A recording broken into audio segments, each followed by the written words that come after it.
Morning students.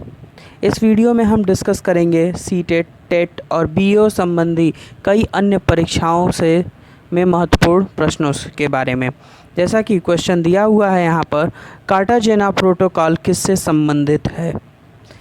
Cartagena protocol, यहाँ options दिए हुए हैं हमारे, जैव सुरक्षा से, प्रदूषण से, ओजोन क्षरण से और जलवायु परिवर्तन से। जिनको आंसर पता वो कमेंट बॉक्स में दे सकते हैं। तो हमारा आंसर इसका होगा जैव सुरक्षा से संबंधित होता है। अब इससे जुड़े हुए कई और प्रश्न भी पूछ सकते हैं, जैसे कार्टाजेना प्रोटोकॉल का संबंध किससे है और इसका अन्य नाम क्या है। इसका अन्य नाम जो है वो नागोया प्रोटोकॉल या फिर इसको ABC प्रोटोकॉल भी कहा जाता है। ये जो प्रोटोकॉल है वो जापान में शुरू किया गया था। कभी कभी ये भी पूछ देता है कि इस प्रोटोकॉल को स्वीकार कब किया गया था। तो इस प्रोटोकॉल को स्वीकार 29 अक्टूबर सन 2010 को किया गया था। सब लोग नोट डाउन कर सकते हैं ये क्वेश्चन। 29 अक्टूबर 2010 को किया गया था। और एक ये भी प्रश्न पूछ सकता है कि यह कब लागू किया गया। कब लागू किया गया अगर ये पूछता है तो उसका आंसर होगा 12 अक्टूबर 2014 को ये लागू किया गया। ये इससे संबंधित कई मुख्य प्रश्न थे। हमारा अगला प्रश्न है, हर्षवर्धन ने 5 इंडीज़ को अपने नियंत्रण में लिया। इनमें से कौन सा 5 इंडीज़ था। ऑप्शन हमारे हैं 5 इंडीज़ कौन कौन से थे जिनको हर्षवर्धन ने अपने कब्जे में लिया था, अपने नियंत्रण में लिया था। वो ऑप्शन हमारे हैं पंजाब, कन्नौज, बंगाल, बिहार और जयपुर। ये हमारा पहला ऑप्शन है। सेकंड ऑप्शन है पंजाब, कन्नौज, बंगाल, बिहार और उड़ीसा। तीसरा ऑप्शन है पंजाब, कन्नौज, बंगाल, उत्तर प्रदेश और उड़ीसा। आखिरी ऑप्शन हमारा है राजस्थान, कन्नौज, बंगाल, बिहार और उड़ीसा। इसमें हमारा ऑप्शन नंबर 2 सही होगा, यानी कि पंजाब, कन्नौज, बंगाल, बिहार और उड़ीसा। ये हमारे 5 ऐसे इंडीज़ थे जिसको हर्षवर्धन ने अपने नियंत्रण में लिया था। अब हर्षवर्धन के बारे में कुछ जानकारी ले लेते हैं। जैसे हर्षवर्धन किस राजवंश से संबंधित था। तो हर्षवर्धन जो है वो पुष्यभूति राजवंश से संबंधित माने जाते हैं। और हर्षवर्धन को किस अन्य नाम से जाना जाता है। तो उसका आंसर होगा स्कालोटारपथनाम। स्कालोटारपथनाम ये जो है ये बहुत ही फेमस है, बहुत ही अजीबोगरीब है, इसलिए पूछा जा सकता है। स्कालोटारपथनाम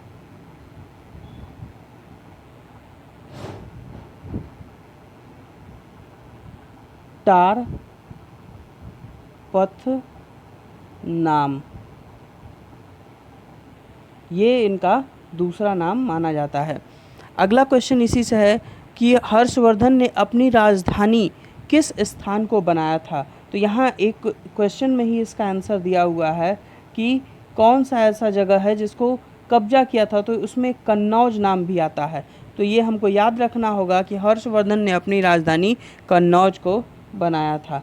और ये भी पूछता है कभी कभी कि हर्षवर्धन ने कौन सी उपाधि धारण की थी। तो उपाधि थी महाराजा धीराज की। और कभी कभी ये भी पूछ देता है कि कौन सा चीनी यात्री जो है वो हर्षवर्धन के राज्य के दौरान भारत में आया था। तो वो था हेन स्वांग। ठीक है। हर्षवर्धन के बारे में किस पुस्तक में लिखा गया है। तो वो है हर्षचरित्र। अब ये क्वेश्चन बन सकता है कि हर्षचरित्र की रचना किसने की। तो ये हो गए बाणभट्ट। तो हमने हर्षवर्धन से रिलेटेड कई क्वेश्चंस पढ़े। पहला क्वेश्चन, हर्षवर्धन किस राज्य से संबंधित है। पुष्यभूति। हर्षवर्धन को अन्य किस नाम से जाना जाता है। स्कालोटारपथनाम। हर्षवर्धन ने अपनी राजधानी किस स्थान को बनाया। कन्नौज। हर्षवर्धन ने कौन सी उपाधि धारण की। महाराजा धीराज। किस चीनी विद्वान ने हर्ष के राज्य के दौरान भारत का दौरा किया। ह्वेन-त्सांग। हर्षवर्धन के बारे में लिखी गई पुस्तक का नाम क्या है। तो पुस्तक का नाम है हर्षचरित। और हर्षचरित के रचयिता कौन है। बाणभट्ट हैं। अगले क्वेश्चन के बारे में हम लोग पढ़ते हैं। यहाँ दिया हुआ है अकबर के 9 रत्न इनमें से कौन सा सही ढंग से मेल नहीं खाता है। तो पढ़ते हैं इसको, ऑप्शंस पढ़ते हैं। अबुल फजल सबको पता होगा, आईने अकबरी के लेखक थे, या फिर उसी को अकबरनामा के नाम से जाना जाता है, जो कि वजीर भी थे उस समय में। ठीक है, अगला हमारा ऑप्शन है, तीसरा ऑप्शन देखते हैं, अब्दुल रहीम खान खाना। वह एक कवि थे, अकबर के भरोसेमंद देखभाल और बैरम खान के पुत्र थे, ये भी सही है। मुल्ला दो प्याजा एक मुग़ल सम्राट अकबर के प्रमुख सलाहकारों में से एक था, ये भी सही है। यानी कि हमारा दूसरा ऑप्शन गलत है। राजा मान सिंह जो थे वो वित्त मंत्री नहीं, राजा मान सिंह उनके सेनापति थे, और वित्त मंत्री थे टोडरमल। ये सबको याद होना चाहिए कि अकबर के वित्त मंत्री कौन थे, तो टोडरमल। सेनापति कौन थे, तो राजा मान सिंह। अगले क्वेश्चन पर चलते हैं। वगात रियासत का ब्रिटिश में विलय कब हुआ। ये क्वेश्चन, वगात रियासत सबसे पहले जान जाए हम कहाँ पर है। वगात रियासत ब्रिटिश के समय में हिमाचल प्रदेश में मानी जाती है। अब वगात रियासत जो है वो कब विलय की गई ब्रिटिशर्स के अंतर्गत, तो 1850 ईस्वी में विलय किया गया। अब किस नीति के तहत विलय किया गया, ये भी क्वेश्चंस पूछे जा सकते हैं कि कौन सी ऐसी नीति थी जिसके तहत वगात रियासत का विलय किया गया। तो वगात रियासत का विलय जो है वो डॉक्ट्रिन ऑफ लैप्स के तहत किया गया। अब दिमाग में क्वेश्चन आता है कि डॉक्ट्रिन ऑफ लैप्स क्या था।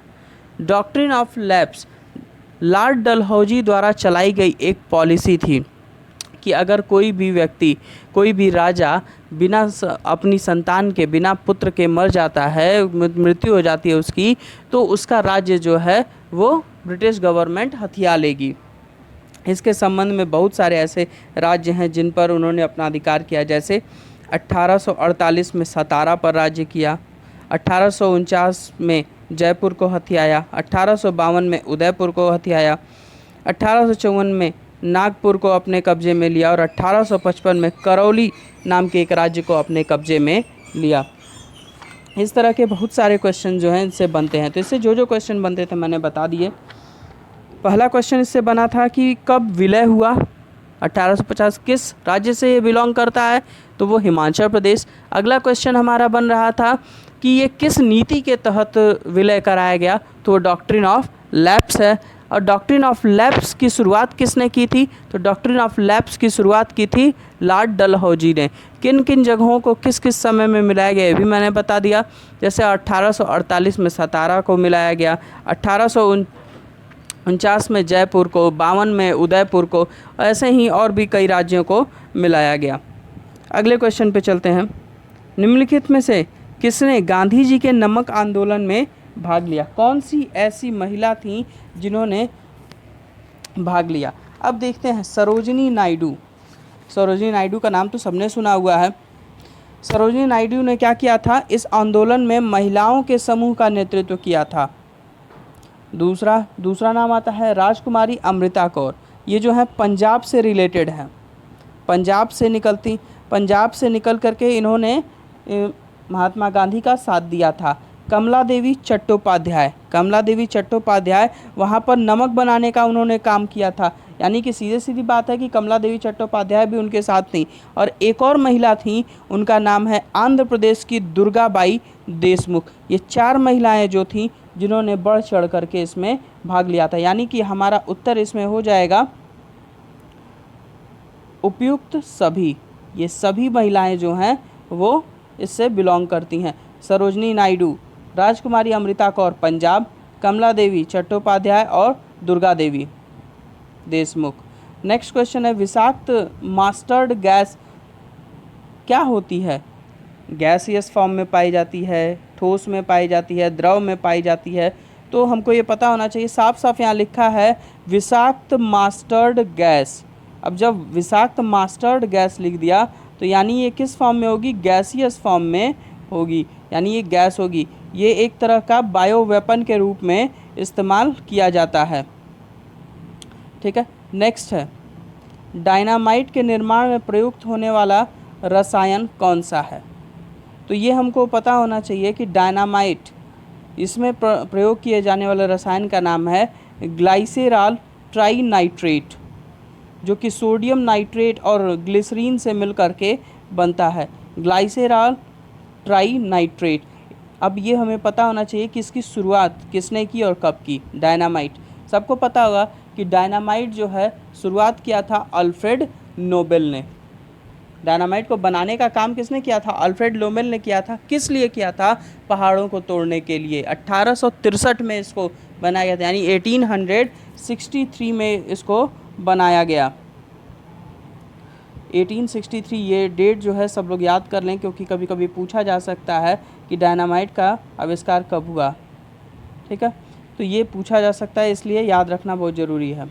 नेक्स्ट क्वेश्चन इसी से बनता है कि अब अल्फ्रेड नोबेल, सबने नोबेल पुरस्कार का नाम सुना होगा, तो नोबेल पुरस्कार ये सबको पता है कि शांति व्यवस्था बनाए रखने के लिए दिया जाता है। तो सबसे पहले नोबेल पुरस्कार किसको और कब दिया गया था? तो ये हमको याद होना चाहिए। 1901 ईस्वी में पहला, 1901 में पहला जो नोबेल पुरस्कार हमारा दिया गया वो 1901 में दिया गया था। दो लोगों को संयुक्त रूप से दिया गया था, हेनरी ड्यूनेट और फ्रेडरिक पैसी को। हेनरी ड्यूनेट और फ्रेडरिक पैसी दोनों जो है एक बहुत महत्वपूर्ण नाम है। कहीं कहीं पूछा जाता है कि इनके बारे में जो पूछा जाता है तो ये किससे संबंधित है, ये जानना हमारे लिए बहुत ज़रूरी है। जैसे हेनरी ड्यूनेट किससे संबंधित है? तो हेनरी ड्यूनेट जो है वो रेड क्रॉस के संस्थापक हैं। और दूसरा है हमारा फ्रेडरिक पैसी। कौन है? फ्रेडरिक पैसी जो है वो फ्रेंच पीस सोसाइटी के संस्थापक हैं। हमारा अगला प्रश्न है, मानव रक्त में अल्कोहल की कितनी प्रतिशत मात्रा मनुष्य की मृत्यु का कारण बन सकती है? तो कितनी प्रतिशत? इसका आंसर है हमारा 5.0%। इतनी प्रतिशत मात्रा अगर किसी भी मनुष्य के शरीर में अगर रहती है अल्कोहल की, तो वो एक उसके मृत्यु का कारण बन जाएगी। नेक्स्ट क्वेश्चन है हमारा, सूचना प्रौद्योगिकी की परिभाषा कैसे हम परिभाषित कर सकते हैं? सूचना प्रौद्योगिकी को परिभाषित करने के लिए हमारे पास ऑप्शंस दिए हुए हैं, computer plus connectivity, computer plus network, hardware plus software and connectivity plus hardware. ये चार ऑप्शन हमको दिए हुए हैं। तो ये हमको सबको पता होगा कि बहुत ही ईजी क्वेश्चन है कि कंप्यूटर प्लस नेटवर्क, ये इसका एग्जैक्ट आंसर होगा। नेक्स्ट क्वेश्चन है और आज का आखिरी क्वेश्चन है, संयुक्त राष्ट्र पर्यावरण कार्यक्रम का मुख्यालय कहाँ पर स्थित है? तो सबसे पहले हमको ये जानना पड़ेगा कि संयुक्त राष्ट्र मुख्यालय, संयुक्त राष्ट्र पर्यावरण की शुरुआत कब हुई? संयुक्त राष्ट्र पर्यावरण की शुरुआत जो है वो 5 जून 1972 को हुई थी। सब लोग याद कर लेंगे और सब लोग लिख लें इसको तो ज़्यादा बेहतर है। 5 जून 1972 को इसकी शुरुआत हुई थी। कहाँ हुई थी? Nairobi, Kenya.